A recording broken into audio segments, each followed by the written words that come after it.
नमस्कार साथियों, मैं आपका साथी, आपका मेंटर राम कुमार विश्नोई आप सभी का हार्दिक स्वागत करता हूं Z2F के इस डिजिटल प्लेटफॉर्म पर।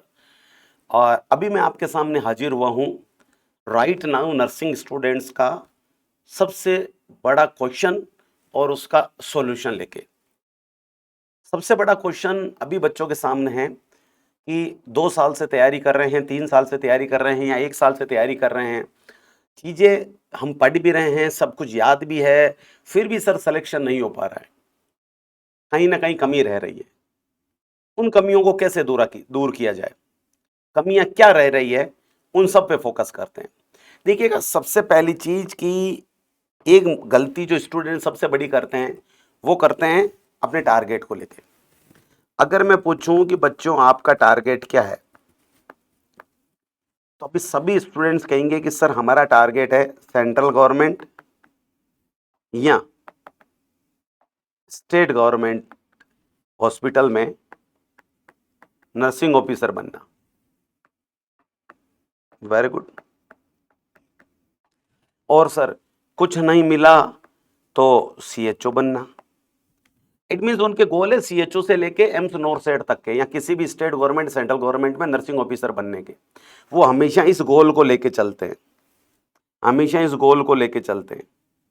और कोचिंग्स में भी यही पढ़ाया जाता है। कोचिंग्स में भी सिंगल गोल को लेके पढ़ाई नहीं होती है, सारे एग्जाम्स को मद्देनजर रखते हुए पढ़ाई कराई जाती है। पहले तो इस चीज को सुधारिए। आप एग्जाम बाय एग्जाम तैयारी करना स्टार्ट करें। किसी में नॉन नर्सिंग ज्यादा आता है, किसी में नॉन नर्सिंग आता ही नहीं है।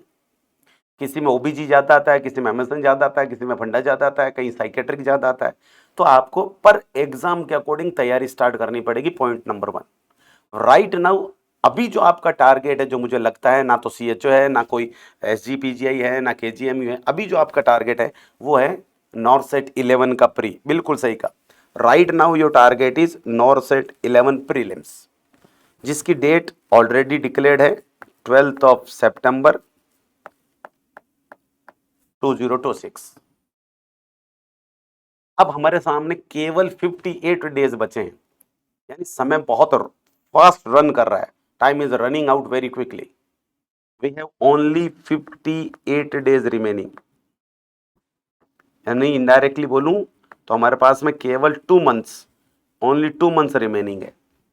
हमारी जो भी स्ट्रेटर्जी होगी, जो भी प्लान होंगे, वो इन 2 महीनों को ध्यान में रख के होंगे। सबसे पहली चीज जो मैं शेयर करना चाहूंगा कि नो डाउट आपने कोचिंग की है या कोचिंग से डायरेक्टली इनडायरेक्टली हेल्प ली है या नहीं भी की है, आपने कंटेंट पढ़ा है। आपने जो भी कंटेंट पढ़ा है वो कॉम्प्रिहेंसिव कोर्स पढ़ा है, यानी सीएचओ टू नॉरसेट सभी के लिए पढ़ा है। और जब आप रिवीजन करने बैठते हैं, याद रखिएगा, when you are doing the revision, आप इसी कॉम्प्रिहेंसिव कोर्स का रिवीजन करते हैं। यानी सेल टिश्यू से स्टार्ट करते हैं, हर सब्जेक्ट के एंड तक लेके चले जाते हैं, बार बार वही चीजें। जबकि पता है कि इस बार एग्जाम तो नॉरसेट का दे रहा हूं, अभी हाल फिलहाल उसमें सेल टिश्यू आता ही नहीं है, तो क्यों सेल टिश्यू को रिवाइज कर रहे हो भाई बार बार? क्यों उसके क्वेश्चंस कर रहे हो? तो हम मिस्टेक्स क्या कर रहे हैं? हम मिस्टेक्स ये कर रहे हैं, सबसे पहले तो मिस्टेक्स, गलतियों को तो फाइंड आउट करें, तभी तो हम डिसाइड कर पाएंगे कि हमें सुधारना क्या है। सबसे पहले हमारी जो मिस्टेक्स हैं, although we are doing revision, लेकिन किसका रिवीजन कर रहे हैं? होल कोर्स का, होल कंटेंट का, पूरे कंटेंट का, and MCQs of all types from several books. अलग अलग किताबों से आप क्वेश्चन कर रहे हैं, लेकिन सारे क्वेश्चन कर रहे हैं, जो सामने आया उस क्वेश्चन को लपेट रहे हैं। प्लस टेस्ट सीरीज ज्वाइन कर रखी है आपने, उसमें भी सभी तरह के क्वेश्चन आ रहे हैं, ऑल टाइप एमसीक्यू, सभी तरह के एमसीक्यूज आ रहे हैं। ये 3 मिस्टेक्स आप कर रहे हैं। सभी तरह के एमसीक्यूज डील कर रहे हैं, सभी तरह की थ्योरी पढ़ रहे हैं, और सभी तरह की टेस्ट सीरीज दे रहे हैं। इनसे इश्यूज अब क्या होगा देखिएगा डियर, यानी आप इतना जब रिवीजन करेंगे तो आपको कितने इश्यूज आएंगे, कितनी जगह प्रॉब्लम्स आएगी। इससे बचने का क्या तरीका हो सकता है? सबसे पहले तो फाइंड आउट करें नॉरसेट के स्पेसिफिक कौन कौन से सब्जेक्ट्स है, यानी सबसे पहले तो आपको आपके टारगेट सब्जेक्ट डिसाइड करने पड़ेंगे। 3 चीज करनी पड़ेगी डियर। सबसे पहले आपको आपके टारगेट सब्जेक्ट डिसाइड करने पड़ेंगे कि ये सब्जेक्ट्स टारगेटेड है, मुझे इनसे पढ़ना है। सेकंड, उन सब्जेक्ट्स में आपको टारगेट टॉपिक्स डिसाइड करने पड़ेंगे।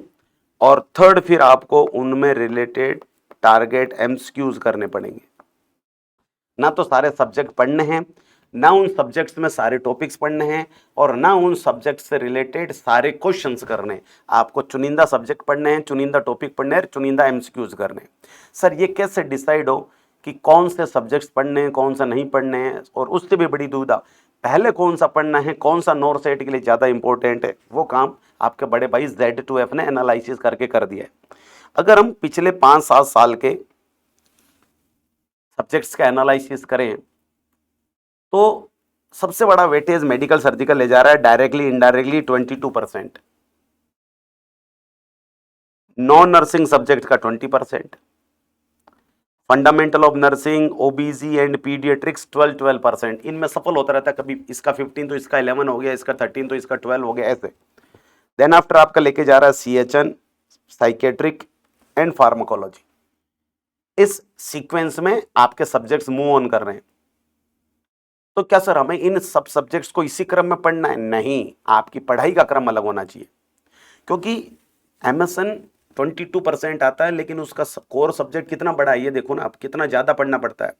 एक तरफ सारे सब्जेक्ट, एक तरफ MSN, इतना पढ़ना पड़ेगा। तो जब तक आप पढ़ोगे पढ़ोगे आपका आधा टाइम चला जाएगा, आप कहोगे यार आधा टाइम चला गया, अभी तो मेरे एक ही सब्जेक्ट हुआ है, और you will develop anxiety. Better to say कि सबसे पहले आप फंडामेंटल से चालू करें, देन आप OPG से करें, देन आप पीडियाट्रिक्स से करें, उसके बाद साइकेट्री की तरफ मूव करें, फार्मा की तरफ मूव करें, देन CHN की तरफ मूव करें, देन MSN की तरफ मूव करें, and at last non nursing subject की तरफ जाएं। इस तरह, क्योंकि आप MSN और नॉन नर्सिंग नहीं पढ़ के सारे सब्जेक्ट्स पढ़ेंगे तो तब तक आप 30-40% टाइम में कवर कर लेंगे। अभी आपके पास 60% टाइम, एक महीने में ये सारे सब्जेक्ट कवर हो जाएंगे। एक महीना और पड़ा रहेगा, उस एक महीने में आप याद रखिएगा नॉन नर्सिंग सब्जेक्ट और साथ ही साथ MSN को कवर कर सकते हैं। सर ये तो हो गया। आपने कहा था कि इंपॉर्टेंट टॉपिक पढ़ें, वो इंपॉर्टेंट टॉपिक कहां से पता चलेंगे? इंपॉर्टेंट टॉपिक कहां से पता चलेंगे बेटा जी? ये हाई हिल्डेड टॉपिक आपको Z2F के एप्लीकेशन पे मिलेंगे, Z2F के एप्लीकेशन पे मिलेंगे। जी हाँ, हाई हिल्डेड टॉपिक्स आपको मिलेंगे। अगर आप एंड्रॉयड फोन रखते हैं तो आपको प्ले स्टोर पे जाना है, आपको प्ले स्टोर से डाउनलोड करना है Z2F medical and nursing academy, और देन आफ्टर अपने फोन नंबर से इसे लॉगिन कर लेना है। अगर आपके पास iOS डिवाइस है, आईफोन वगैरह है, तो आप ऐप स्टोर से जाके ऐप डाउनलोड करेंगे, my institute, not Z2F, my institute करेंगे, और उसमें फिर एक ऑर्गेनाइजेशन कोड होगा, ORG code, that will be EOCJVH। ये ऑर्गेनाइजेशन कोड आप लॉगिन कर लेंगे, ऑर्गेनाइजेशन कोड EOCJVH ऐसा करके। तो यहां हम आपको पूरी list, subject wise list of high yielded topics, subject and unit wise already आपको अवेलेबल मिलेगी।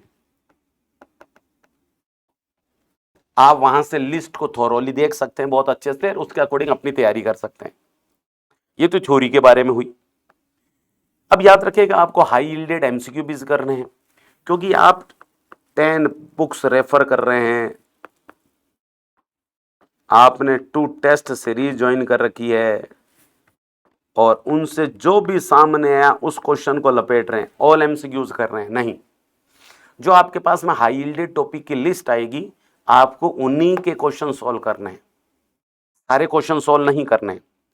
और 150 डियर याद रखिएगा, केवल कितने टॉपिक्स हैं? 150 टॉपिक्स। नॉर सेट के लिए पूरा 9 महीने का कोर्स जरूरी नहीं है, नॉर सेट के लिए 150 टॉपिक्स नेसेसरी है, 150 टॉपिक नेसेसरी है। ये पढ़िए नॉर सेट क्लियर।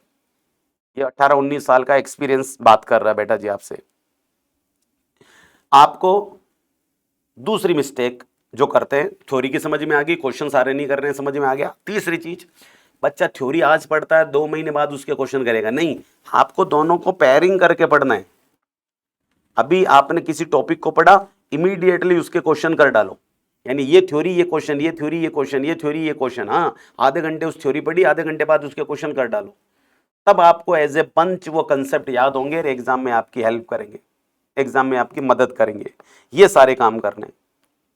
इसके बाद नो डाउट आपको परखने के लिए आपको टेस्ट सीरीज भी ज्वाइन करनी है, लेकिन टेस्ट सीरीज वही ज्वाइन करो which is nor set oriented only, जो केवल नॉर सेट को ध्यान में रख के क्वेश्चन प्रिपेयर करके आपके सामने ला रहे हैं, वो वाली टेस्ट सीरीज ज्वाइन कीजिएगा। ये बच्चों की बेहद डिमांड थी, इसलिए छोटा सा स्ट्रेटजी वीडियो आया। अब Z2F आपकी कैसे मदद कर सकता है? Z2F डे 1 से जब से खड़ा हुआ है, उसका प्राइम मोटिव है कि बच्चा किसी भी जगह का हो, कहीं का भी हो, किसी स्टेट का हो, किसी लैंग्वेज वाला हो, कैसा भी हो, उसकी मदद करना, बस वो नर्सिंग फ्रेटर्निटी का होना चाहिए। Z2F बड़े भाई की तरह उसका मदद करना चाहता है।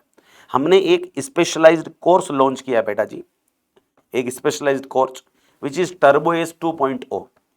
यही वो कोर्स है जिसको पढ़ के पिछले साल नॉर्थ सेट 10 में हमारे 46 स्टूडेंट सेलेक्ट हुए थे।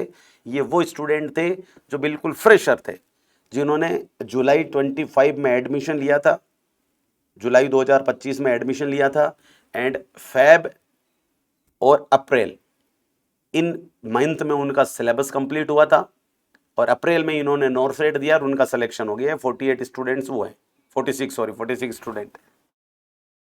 हमने 16 जुलाई से एक रिकॉर्डेड कोर्स, इसकी खासियत देखिएगा टर्बो एज की, क्यों ये बेहतरीन है।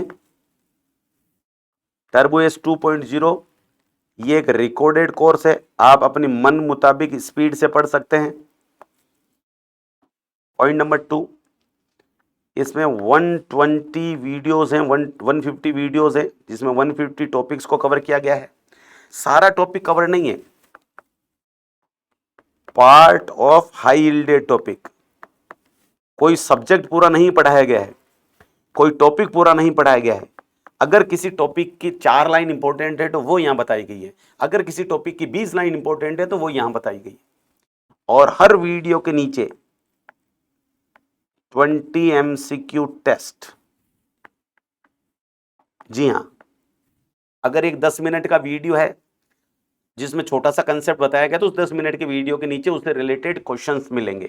इसके अलावा आपको 20 टेस्ट की एक सीरीज, 20 टेस्ट की एक वाइटल टेस्ट सीरीज मिलेगी फ्री ऑफ कॉस्ट। ये सब कुछ अवेलेबल होगा। ये सब कुछ कितने में अवेलेबल होगा? केवल और केवल 1999 रुपीज में अवेलेबल होगा। 1999 रुपीज में अवेलेबल होगा। एप्लीकेशन के चार्जेस में अवेलेबल हो जाएगा। That's it. आज ही इन दिए गए नंबर्स पे कांटेक्ट करें या Z2F का एप्लीकेशन डाउनलोड करें और टर्बो एस 2.0 को परचेज करें और अपनी सफलता को एक अलग जरिए से हासिल करने की कोशिश करें। Thank you, thanks a lot.